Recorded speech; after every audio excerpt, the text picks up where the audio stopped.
Back to wrap things up here in the Studio 10 kitchen with Lucy Greer with Greer's Markets, finishing up the roasted vegetable and pumpkin risotto. And it definitely has a different texture than it did at the start of the show, that's for sure. Yes, we have been adding our chicken broth a little bit at a time and stirring, so the rice is absorbing all of that flavor, and we're here at the end. So I'm adding in our half a cup of pumpkin puree.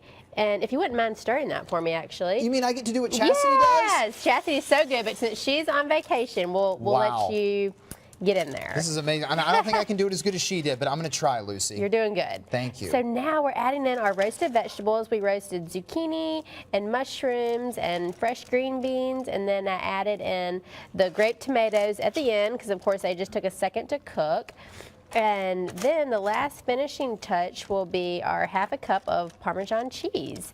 So, and I mentioned earlier, the ratio of broth to rice is 3 to 1, so it's going to take between 3 and 4 cups of broth. So just reserve a little back, and if it gets too thick, you can add a little more. And the consistency should be tender, but still have a little bit of a bite, but not crunchy. So if you've never made risotto, there's your description. And since we're a little thin on time, how long did we spend overall making this? I would say about 40 minutes. 40 minutes? That's really not bad if you think about it. And all this can be purchased at Greer's, all these ingredients. Yep, we have everything ready to go.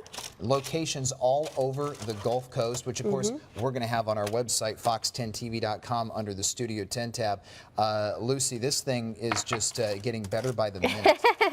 So, and it's best to eat immediately, but if it gets too thick, you could add some more broth or some hot water. Yes, and when we come back, when we finish up Studio 10, we're going to take one last look at this dish just so you can see the finished product. Lucy, we love having you here on Wednesdays. Thank you. It's so fun. Thanks for being here. We will wrap up this edition of Studio 10 in just a bit.